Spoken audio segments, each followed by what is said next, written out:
In 1347, as the Black Death devoured Europe, a castle rose, not from siege or conquest but from the very earth. High in the Carpathians, Castellum Volans defied every law of nature, floating above the clouds, untouched by plague or time. Inside, Count Vladislav Dracul unraveled reality itself, trading stone and soil for starlight and sorcery. But what began as a miracle became a curse. The deeper he reached into forbidden realms, the more the castle began to change and vanish.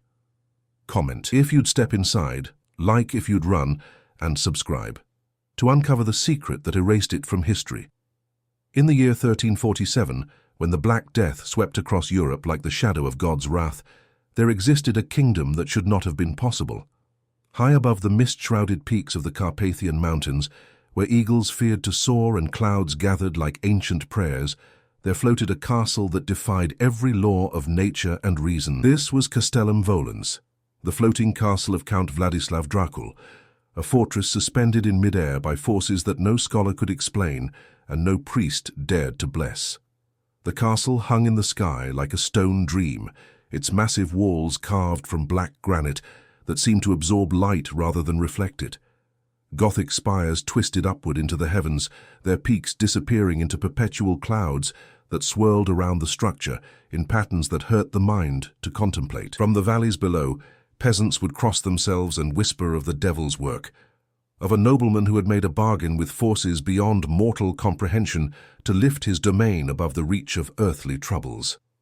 Count Vladislav was not born to rule a floating kingdom. In his youth, he had been a conventional lord, governing his lands from a traditional castle built upon solid rock and ruling over vineyards that produced wine so exquisite that merchants would travel from Constantinople to taste it.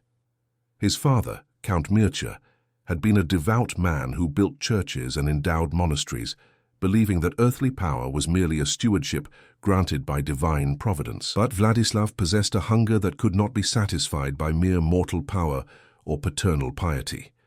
He delved into ancient texts, collected forbidden knowledge, and surrounded himself with scholars who had been excommunicated from every university in Christendom for pursuing inquiries that the Church deemed heretical. These scholars spoke in hushed tones of alchemical formulas that could transmute not just lead to gold, but matter itself into something that existed beyond the pull of the earth. They whispered of the lost wisdom of Hermes Trismegistus, a formulae discovered in the buried libraries of Alexandria, of secrets stolen from the angels themselves during mankind's brief sojourn in paradise. Master Giovanni de Cremona, a thin man with eyes like burning coals, claimed to have discovered the mathematical principles that governed the movement of celestial bodies, and believed these same principles could be applied to terrestrial structures. Brother Anselm, a Benedictine monk stripped of his vows for trafficking with demons, possessed manuscripts written in scripts that predated the Tower of Babel, documents that described architectural techniques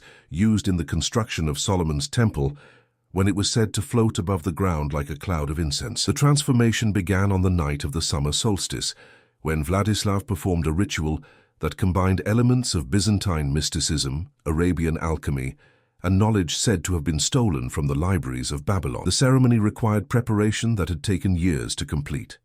Deep beneath the castle's foundations, chambers had been excavated and lined with crystalline formations that resonated with harmonics that existed beyond human hearing. These crystals, imported at enormous cost from the mysterious lands beyond the Caucasus, were arranged in geometric patterns that corresponded to celestial configurations that occurred only once every 1,000 years.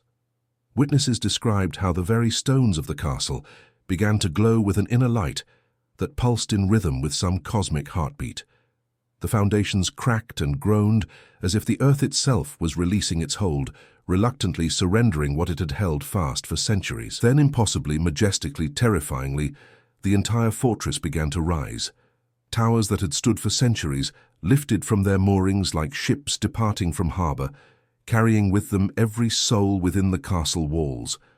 The servants and guards, the nobles and clergy, all found themselves passengers on a voyage that defied every understanding of the possible. The ascent was gradual at first, so subtle that many inhabitants failed to notice the change until they looked out from the battlements and saw the treetops falling away below them. Birds that had nested in the castle's eaves for generations found themselves flying beneath their former homes, circling in confusion as their ancestral roosts soared beyond their reach. The castle's hunting hounds howled in distress as their keen senses detected the wrongness of their situation, the fundamental violation of natural law that their elevation represented. Life in the floating castle followed rhythms unknown to terrestrial existence. The inhabitants, trapped in their aerial prison, developed customs and traditions adapted to their impossible circumstances. Gardens were cultivated in hanging terraces that swayed gently in the high-altitude winds, their plants growing in ways that seemed to defy botanical understanding. Vines climbed downward instead of up, seeking the earth they could no longer reach, while flowering trees bloomed in seasons that corresponded not to earthly cycles, but to the castle's mysterious orbital patterns around unseen celestial bodies. Water was collected from the clouds themselves, condensed in elaborate systems of pipes and channels that ran through the castle's walls like arteries through a body. The water that fell from the sky at such heights tasted different from earthly water, carrying within it a mineral content that seemed to nourish not just the body but something deeper, something that the castle's physician, Master Cornelius, described as the ethereal essence that connected mortal flesh to celestial spheres. Those who drank exclusively of cloud water for extended periods began to manifest changes that went beyond the merely physical. Food was raised through careful breeding of livestock that had, over generations, adapted to the thin air and constant motion of their home. Cattle learned to move with a strange floating gait that compensated for the subtle but persistent swaying of their aerial pasture. Chickens laid eggs with shells that were thinner but somehow stronger than those produced by earthbound fowl, and the meat of animals raised in the floating castle possessed a flavor that was simultaneously more intense and more ethereal than anything found on solid ground. The Count ruled his skybound domain with increasing paranoia and isolation. Cut off from the political machinations of earthbound nobility, he turned his attention inward, becoming obsessed with maintaining the delicate forces that kept his castle aloft. He established a court of aerial knights, men and women who had learned to navigate the dizzy heights and precarious walkways that connected the floating towers. These knights wore armor crafted from metals that had been exposed to the cosmic influences of the upper atmosphere, alloys that gleamed with an inner light and seemed to weigh less than they should according to any earthly understanding of metallurgy. These knights rode not horses but great birds of prey, trained from birth to carry armored riders through the thin mountain air. The birds themselves had undergone transformations over the generations, growing larger and developing wing structures that seemed to incorporate principles of flight unknown to ordinary avian anatomy. Their eyes held an intelligence that was almost human, and they communicated with their riders through subtle shifts in their electromagnetic fields that the knights learned to interpret as clearly as spoken language. But the isolation that protected the floating castle also began to corrupt it. Without the grounding influence of connection to the earth and its cycles, the inhabitants developed strange afflictions that manifested both physically and spiritually. Children were born with hollow bones like birds, their skeletal structure adapting to the reduced gravitational stress of their elevated environment.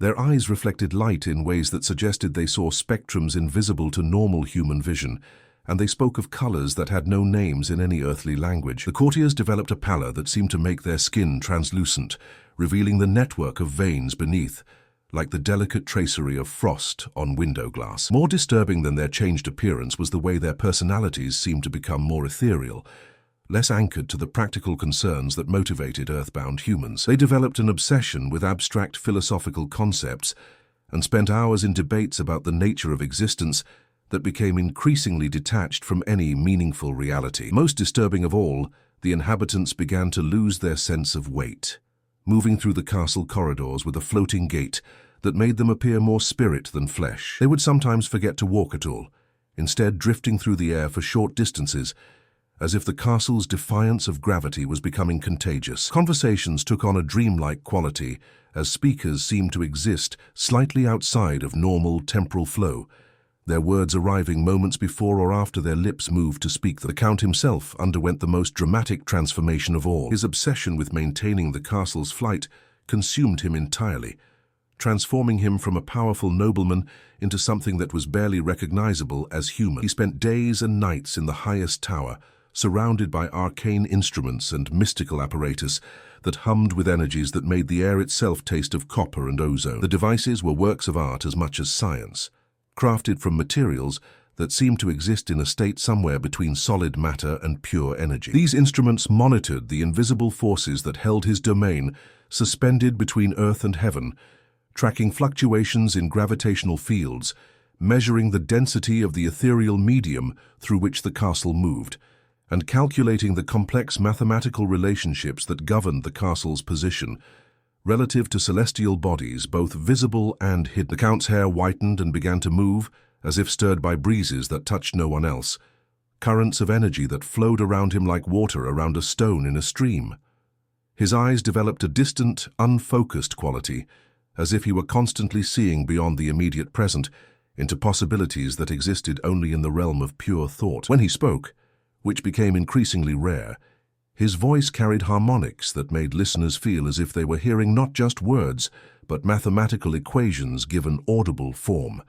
His very presence began to affect the behavior of the castle's mystical apparatus, causing instruments to respond to his emotional states rather than to the physical phenomena they were designed to measure. As the decades passed, stories of the floating castle spread throughout Europe, reaching the ears of kings and emperors who viewed such an impossibility as either a threat to the natural order or an opportunity to harness unimaginable power. The Holy Roman Emperor commissioned scholars to study the phenomenon, offering rewards that would have made their recipients wealthier than many princes for anyone who could explain the castle's levitation or, better yet, replicate it. Several expeditions were mounted to reach the aerial fortress, but the castle's position high above the mountain peaks made conventional siege warfare impossible. Military engineers, the finest minds of their generation, struggled with problems that had no precedent in the annals of warfare. Arrows fell short long before they could reach the castle's walls, their trajectory affected not just by the impossible height, but by the strange atmospheric conditions that surrounded the floating fortress. Catapults could not achieve the necessary range, even when built to dimensions that required teams of oxen to operate. Attempts to construct towers tall enough to reach the floating fortress invariably collapsed under their own impossible height, the wood and stone refusing to support structures that violated fundamental principles of engineering. The Holy Roman Emperor Frederick IV declared the floating castle an abomination against God's natural order and proclaimed a crusade to bring it down. Bishops across the empire preached sermons, denouncing Count Vladislav as a sorcerer who had violated the sacred boundary between earth and heaven, describing his aerial domain as a new Tower of Babel that God would surely destroy in his righteous wrath. Armies gathered at the base of the Carpathian mountains, their banners snapping in winds that carried the scent of unnatural magics from the castle high above. The assembled forces represented the greatest military might that medieval Europe could muster. Knights who had fought in the Holy Land stood beside crossbowmen from the Italian city-states and siege engineers whose machines had breached the walls of Constantinople. But for all their earthly power, they found themselves as helpless as children throwing pebbles at the moon. The siege of a floating castle presented challenges that no military manual had ever addressed, problems that seemed to mock the very concept of conventional warfare. How do you starve out a fortress that gathers sustenance from the very air? How do you breach walls that exist beyond the reach of any earthly weapon? How do you maintain morale among troops who must crane their necks skyward to see their target, who must fight an enemy that looks down upon them with the detached contempt of gods observing the struggles of mortals? The assembled armies found themselves reduced to ineffectual gestures, shooting arrows into empty sky and hurling insults at a target that floated serenely beyond their reach. Within the castle, the inhabitants watched the armies below with a mixture of amusement and growing unease. They had become so adapted to their aerial existence that the earthbound world seemed foreign and threatening. The very idea of solid ground beneath their feet had become conceptually disturbing, like a philosopher's paradox made manifest. They were prisoners of their own impossible elevation, unable to descend even if they had wished to do so, bound to their floating realm by forces they could no longer control or fully understand. The Count's experiments grew more desperate and erratic as he sought to perfect his mastery over the forces that sustained his castle. He began to believe that he could extend his influence beyond his own domain, that he could lift entire cities into the sky and rule an empire that existed entirely above the clouds. his laboratories filled with increasingly elaborate devices designed to amplify and direct the mysterious energies that defied gravity itself. These machines grew larger and more complex with each iteration, their crystalline components resonating with frequencies that caused physical pain to anyone who listened too carefully to their otherworldly harmonics. The experiments began to affect not just the castle but the surrounding atmosphere. Clouds formed in impossible shapes, geometric patterns that hurt the mind to contemplate. Lightning struck upward from the castle's towers, seeking not the earth but some destination beyond the visible sky. The aurora borealis appeared in skies where it had never been seen before, dancing in colors that existed nowhere in nature and casting shadows that fell in directions that defied the position of the sun. It was during one of these experiments that the first signs of fundamental instability appeared. Observers below reported that the castle began to flicker, sometimes appearing solid and substantial, other times becoming translucent as if it were fading from reality itself. The constant clouds that surrounded the structure began to take on strange colors, shifting through spectrums that had no names in any earthly language. The very air around the castle seemed to thicken and thin in patterns that made it difficult to look directly at the floating fortress without experiencing vertigo and nausea. The inhabitants of the castle began to experience what they described as temporal displacement. Time seemed to move differently in various parts of the structure, with some chambers experiencing hours, while others experienced only minutes. Conversations became disjointed, as speakers and listeners found themselves existing in slightly different temporal flows, their words arriving out of sequence and their thoughts developing at rates that made communication increasingly difficult. The Count himself seemed to age rapidly in some moments and grow younger in others, his appearance shifting like a reflection on troubled water. His courtiers reported seeing him in multiple locations simultaneously, as if the castle's deteriorating relationship with normal space-time was causing him to exist in a state of temporal multiplication. Sometimes he would answer questions before they were asked, or continue conversations that had ended hours earlier, as if his consciousness was becoming unstuck from the linear progression of moments that governed ordinary human experience. Strange visitors began to appear in the castle, beings that claimed to come from times and places that had not yet occurred, or had never existed at all. They materialized in chambers that had been sealed for decades, walking through walls as if stone and mortar offered no more resistance than morning mist. These entities spoke in languages that hurt the ears to hear, and made references to events that defied logical comprehension, describing wars fought with weapons that would not be invented for centuries and kingdoms that existed in geometries impossible to visualize. Some claimed to be descendants of the castle's inhabitants from centuries in the future, bearing genetic markers that suggested they were related to people who had not yet been born. Others insisted they were representatives of kingdoms that existed in parallel dimensions, where the laws of physics operated according to different principles, realms where gravity flowed upward and time moved in spirals rather than straight lines. They brought gifts that could not be properly examined because they seemed to exist in states of matter that had no names in earthly science. The Count welcomed these impossible visitors, seeing in them confirmation that his experiments had torn holes in the fabric of reality itself. He began to speak of ascending beyond the merely physical realm, of transforming his castle from a structure that merely floated above the earth to one that existed independently of any single universe or timeline. His courtiers, now more phantoms than people, nodded agreement with words they could no longer fully understand, their own transformed nature making them receptive to concepts that would have driven normal humans to madness.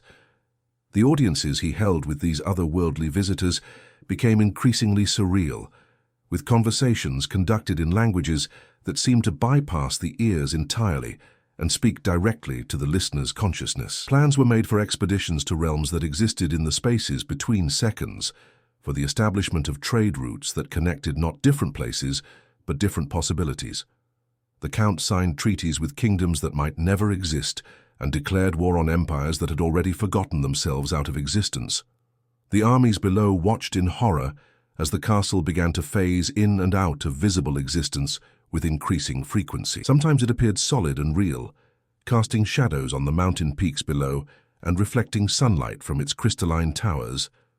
Other times it became transparent, revealing the sky behind it like a window into infinity, allowing observers to see through its walls to the strange activities taking place within its impossible chambers. Soldiers reported seeing through the castle's walls to observe the inhabitants going about their daily routines, as if unaware that their home was dissolving around them. Guards walked their posts along battlements that flickered between existence and non-existence, while servants continued their duties in kitchens where the very air seemed to be coming apart at the molecular level. The disconnect between the inhabitants' behavior and their obviously deteriorating situation suggested that the castle's temporal distortions had progressed to the point where its residents existed in a completely different relationship with reality than the world below. Religious authorities declared that the day of judgment had arrived and that God was reclaiming the abomination that had violated his natural order. Masses were said in every cathedral across the empire, prayers offered for the souls of those trapped in the impossible fortress. Priests led processions of the faithful to the base of the mountains, where they held vigils and sang hymns while watching the castle's increasingly erratic manifestations in the sky above. But scholars and natural philosophers whispered that what they were witnessing had nothing to do with divine intervention, and everything to do with forces that existed beyond both heaven and earth. They spoke of fundamental principles that governed the relationship between consciousness and reality, suggesting that the Count's experiments had not merely defied gravity, but had begun to alter the basic parameters that determined what could and could not exist in the material world. On the night of the winter solstice, exactly 100 years after the castle first took flight, the final transformation began. The date was not coincidental. The Count had been calculating toward this moment for decades, waiting for a celestial alignment that would provide the power necessary for his ultimate experiment. Witnesses described how the entire structure began to glow with a light that seemed to come from within the stones themselves, each block of granite becoming translucent and revealing internal structures that resembled crystalline networks more than conventional masonry. The impossible architecture twisted and flowed like liquid mercury, reshaping itself according to geometries that existed only in fevered dreams or the mathematical abstractions of scholars who had ventured too far into realms of pure theory. The towers stretched upward until they disappeared entirely, becoming lines of light that extended beyond the visible sky and into dimensions that human eyes were not equipped to perceive. The castle's walls began to fold in upon themselves, creating spatial paradoxes that made observers weep blood from the strain of trying to comprehend what they were seeing. The Count was last seen standing on the highest balcony of his transforming castle, his arms spread wide as if embracing the cosmos itself. His body had become as translucent as the stones around him, revealing internal structures that pulsed with the same otherworldly light that emanated from the castle's foundations. His voice, somehow audible despite the impossible distance, could be heard speaking words in a language that predated human speech, syllables that seemed to reshape reality as they were spoken. As he spoke, the castle began to fold in upon itself, dimensions collapsing and expanding in patterns that challenged the very concept of three-dimensional space. The structure seemed to turn itself inside out, revealing interior chambers that were somehow larger than the exterior walls that contained them. The laws of physics bent and broke around the transforming fortress, creating visual effects that drove many observers to madness and left others with permanent alterations to their perception of reality. Then, between one heartbeat and the next, the floating castle of Count Vladislav Dracul simply ceased to exist. Not destroyed, not fallen, but erased from reality as thoroughly as if it had never been. The clouds that had perpetually surrounded it dissipated, revealing empty sky that seemed somehow less substantial than it had before. The armies below found themselves staring at nothing, their siege equipment pointed at vacant air, their purpose suddenly as insubstantial as morning mist. The silence that followed was more profound than the mere absence of sound. It was as if the castle's disappearance had created a void in reality itself, a gap in the fabric of existence that nature was struggling to heal. Birds refused to fly through the space where the castle had been, and clouds parted around it, as if some invisible obstacle still existed there. The very air in that region of sky seemed thinner, less capable of supporting life or sustaining the normal processes of weather and atmosphere. In the years that followed, cartographers removed the castle from their maps, and historians began to question whether it had ever existed at all. Official records were altered or destroyed, testimonies dismissed as mass hallucination or political propaganda. The Church declared the entire episode to be a test of faith, a collective delusion sent by Satan to tempt the faithful away from proper devotion to earthly authorities and divine order. But peasants in the valleys below spoke of sometimes seeing lights in the sky where the castle had been, and travelers reported hearing distant music that seemed to come from nowhere and everywhere at once. Children born after the castle's disappearance sometimes pointed at empty air and spoke of seeing towers and battlements that their parents could not perceive. These children often developed strange abilities as they grew, demonstrating knowledge of languages they had never learned and describing places that existed nowhere on any earthly map. The site where the castle had once stood became a place of pilgrimage for those who sought to understand mysteries that conventional wisdom could not explain. Scholars arrived from universities across Europe, drawn by rumors of spatial anomalies and temporal distortions that persisted in the empty air above the mountain peaks. Some claimed to have detected residual electromagnetic fields that pulsed in patterns too complex to be natural, while others reported discovering mathematical relationships in the arrangement of stars visible from that specific location that suggested the presence of invisible masses affecting the behavior of celestial bodies. Yet there are those who claim the castle still exists, not in our world but somewhere adjacent to it, visible only to those who know how to look between the spaces that separate one moment from the next. These individuals, often dismissed as madmen or heretics, describe techniques for shifting one's perception to frequencies that exist outside normal human sensory ranges. They speak of meditation practices that can temporarily unhinge consciousness from its moorings in linear time, allowing glimpses of the castle as it continues its eternal voyage through dimensions that intersect with our reality only at specific moments and locations. According to these witnesses, the castle has become something far more magnificent and terrible than it ever was during its earthly existence. No longer bound by the limitations of physical matter or conventional space-time, it has transformed into a structure that exists in constant flux, its architecture reflecting the pure mathematics of cosmic forces rather than the practical needs of human habitation. The Count, they say, has achieved the transcendence he sought, becoming a consciousness that exists independently of physical form, while remaining connected to the castle that serves as both his vessel and his embodiment. They say that on certain nights, when the conditions are exactly right and the barriers between dimensions grow thin, you can still see the shadow of those impossible towers etched against the star-filled sky. The castle appears not as a solid structure, but as a pattern of lights that form geometric configurations, too perfect to be accidental, too complex to be fully comprehended by minds still anchored to material existence. These sightings are accompanied by phenomena that cameras cannot capture and instruments cannot measure, experiences that exist in the realm of pure consciousness rather than physical reality. And sometimes, if you listen carefully to the wind in the mountain peaks, you can hear the echo of Count Vladislav's voice, still speaking words that were never meant for human tongues, still calling across the void to a castle that exists everywhere and nowhere, forever floating in the spaces between what is real and what is possible. The legacy of the floating castle extends far beyond its physical disappearance, weaving itself into the very fabric of European consciousness in ways that scholars are only beginning to understand.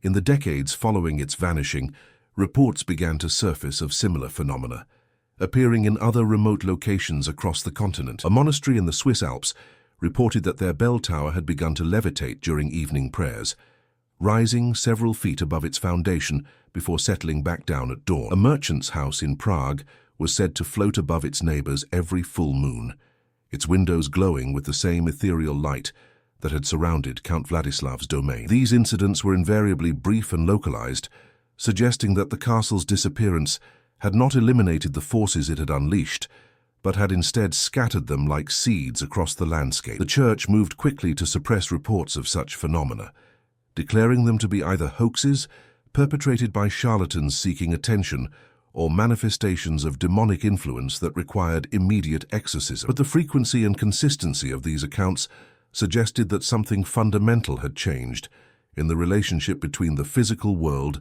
and the mysterious energies that the Count had learned to manipulate. The most persistent and disturbing reports came from the families of those who had been aboard the castle when it vanished. In villages across Europe, children began to be born who bore physical characteristics that suggested their lineage traced back to the castle's transformed inhabitants. These children possessed the same hollow bone structure and light-reflecting eyes that had marked the final generation of the castle's residents, but they also displayed abilities that went far beyond mere physical adaptation. They could predict weather patterns with uncanny accuracy, sensing atmospheric disturbances days before they manifested. Some demonstrated an intuitive understanding of mathematical principles that had taken scholars lifetimes to develop, solving complex geometric problems as if the solutions were self-evident. Most remarkably, they seemed to exist in a slightly different temporal framework than ordinary humans, aging at rates that did not correspond to the passage of calendar time and displaying memories of events that had not yet occurred. The Church's response to these children was swift and merciless. They were declared to be possessed by demons and subjected to exorcisms that often proved fatal. Those who survived the Church's ministrations were frequently sent to remote monasteries, where they could be isolated from normal society and their dangerous abilities could be contained. But despite these efforts, the bloodline persisted, and the strange children continued to appear with each generation, their numbers slowly but steadily increasing as the decades passed. Among the scholarly community, the castle's disappearance sparked a revolution in thinking about the nature of reality itself. Natural philosophers who had previously focused on observable phenomena began to develop theories about invisible forces and hidden dimensions that could account for the impossible events they had witnessed. These early investigators laid the groundwork for what would eventually become the Hermetic Sciences, disciplines that sought to understand the universe through a combination of empirical observation and mystical insight. The University of Prague established a secret faculty dedicated to the study of what they termed aerial phenomena, recruiting scholars who had witnessed the castle's final transformation and could provide first-hand accounts of its impossible behavior. These researchers developed instruments capable of detecting subtle variations in gravitational fields and electromagnetic radiation, tools that revealed the existence of ongoing anomalies in the region where the castle had once floated.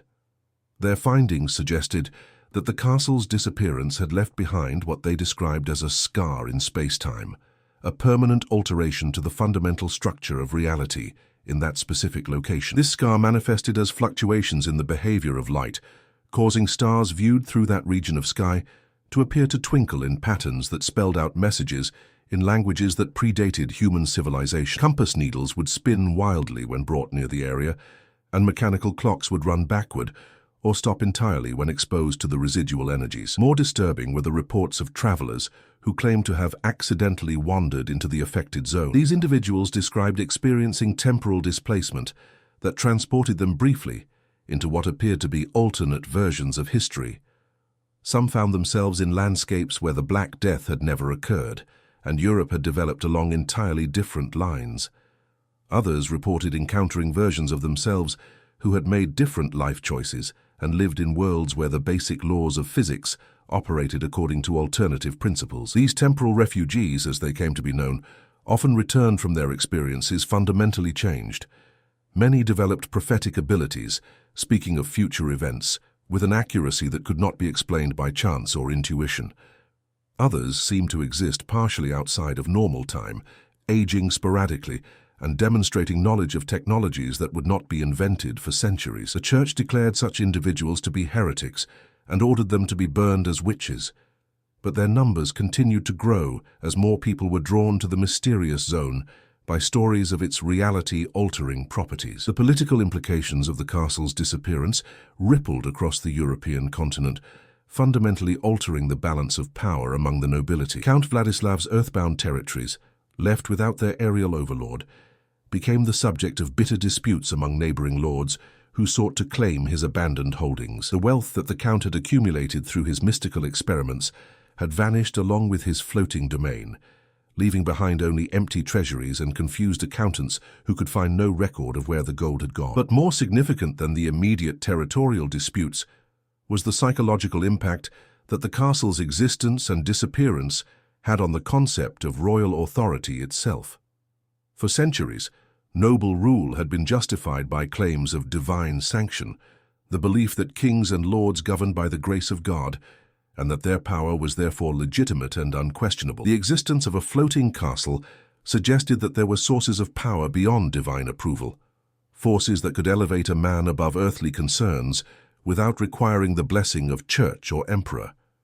The implications were revolutionary and terrifying. If Count Vladislav could achieve such power through his own efforts and knowledge, what prevented other ambitious nobles from following similar paths? The stability of the entire feudal system depended on the acceptance of established hierarchies, but the castle had demonstrated that these hierarchies were not immutable laws of nature, but merely temporary arrangements that could be transcended by those who possessed sufficient will and understanding. In response to this threat, European rulers began to sponsor expeditions to recover any artifacts or knowledge that might have survived the castle's disappearance. Teams of scholars and soldiers scoured the Carpathian mountains, searching for hidden laboratories or buried libraries that might contain the secrets of aerial elevation. These expeditions were conducted in the utmost secrecy, as no ruler wanted to reveal their interest in acquiring such dangerous knowledge to potential rivals. The search efforts yielded tantalizing but incomplete results. Hidden chambers were discovered in the rock faces of the mountains, chambers that showed evidence of having been carved by tools that left perfectly smooth surfaces impossible to achieve with contemporary technology. These rooms contained fragments of crystalline structures similar to those described in accounts of the castle's levitation apparatus, but the crystals had been shattered into pieces too small to reveal their original configuration or purpose. More significant were the manuscripts discovered in sealed containers that had been buried at precisely calculated intervals around the base of the mountains. These documents, written in Count Vladislav's own hand, described theoretical principles and experimental procedures related to what he called gravitational theology, the study of divine forces that operated beyond the reach of earthly physics.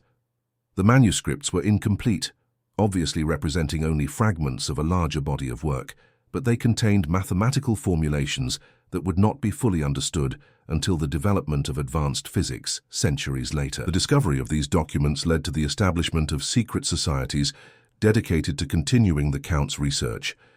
These organizations, operating under the guise of religious orders or scholarly academies, attracted individuals who possessed the intellectual capabilities and financial resources necessary to pursue investigations into the nature of reality itself. They conducted experiments that pushed the boundaries of what was considered possible, achieving results that they carefully concealed from both church and secular authorities. Among the most successful of these societies was the Order of the Celestial Compass, founded by Brother Marcus of Heidelberg, a former student of astronomy who had witnessed the castle's final transformation. The order established hidden laboratories in monasteries across Europe, using their religious cover to pursue research that would have been condemned as heretical if conducted openly. Their investigations focused on the relationship between consciousness and physical reality, exploring the possibility that human thought itself could influence the behavior of matter and energy. The order's experiments yielded remarkable results that seemed to confirm some of Count Vladislav's most radical theories. They discovered that certain individuals, particularly those who claimed descent from the castle's inhabitants, could affect the behavior of crystalline structures through focused mental effort. These psychically gifted individuals could cause crystals to levitate for brief periods or to emit light that corresponded to specific emotional states. More dramatically, they could apparently influence the flow of time itself, creating localized zones where minutes passed more slowly or more quickly than in the surrounding environment. These discoveries suggested that the castle's levitation had not been achieved through mechanical means alone, but had required the active participation of human consciousness operating according to principles that conventional science was not equipped to understand. The Count had not merely built a flying castle, he had created a synthesis of technology and human awareness that transcended the normal limitations of both. His transformation from a conventional nobleman into something approaching a force of nature had been not just the result of his experiments, but their necessary precondition. As the centuries passed, the memory of the floating castle began to fade from official histories, but its influence continued to permeate European culture in subtle and profound ways.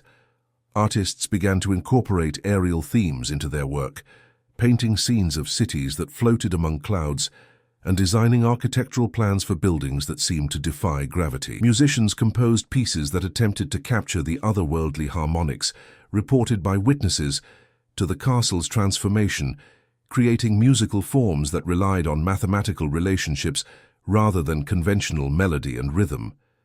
The influence was particularly strong among the emerging class of natural philosophers who would eventually give birth to modern science. These early investigators, inspired by stories of the castle's impossible behavior, began to question fundamental assumptions about the nature of physical reality.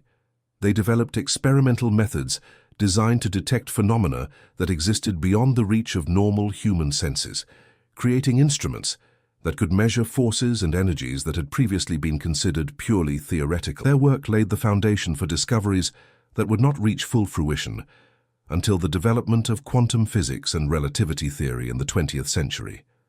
The floating castle had served as a preview of scientific principles that would not be formally recognized for hundreds of years, demonstrating that reality operated according to laws far stranger and more flexible than anyone had previously imagined. The castle's influence extended beyond the purely intellectual realm into the spiritual and mystical traditions of Europe. Mystics and visionaries began to report experiences that seemed to echo the castle's transcendence of normal physical limitations.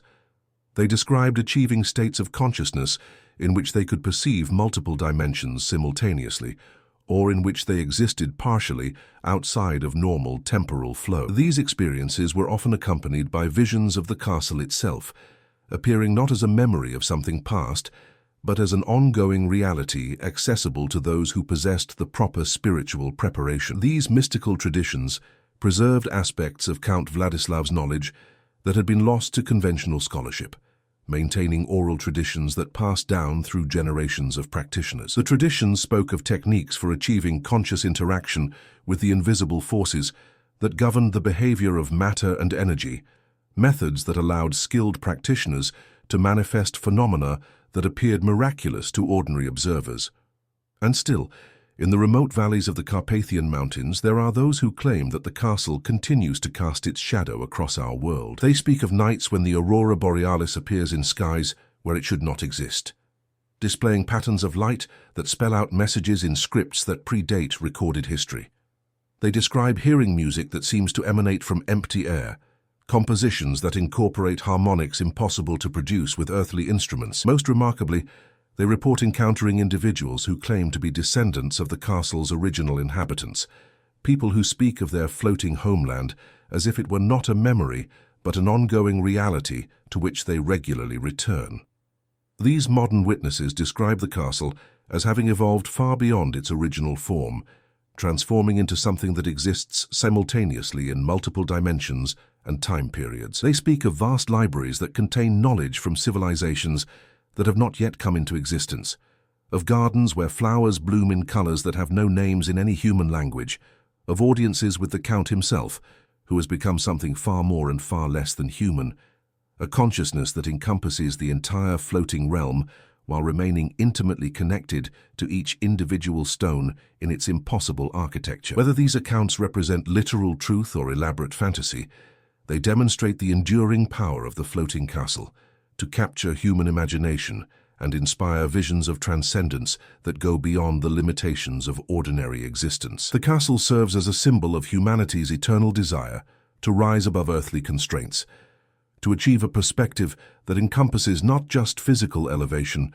but spiritual and intellectual liberation from the boundaries that normally define human experience. In the end, perhaps the most remarkable aspect of the floating castle's legacy is not what it achieved, but what it represented.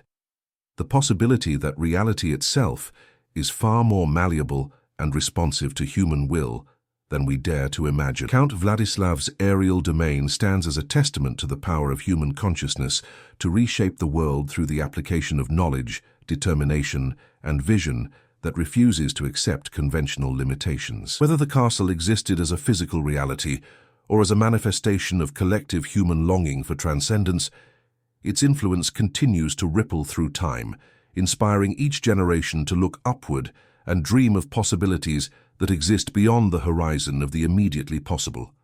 The floating castle of Count Vladislav didn't fall. It fled, vanished not by force, but by design. In breaking reality, the Count rewrote it, leaving a scar in the sky children born speaking languages never taught, and songs still heard on windless nights.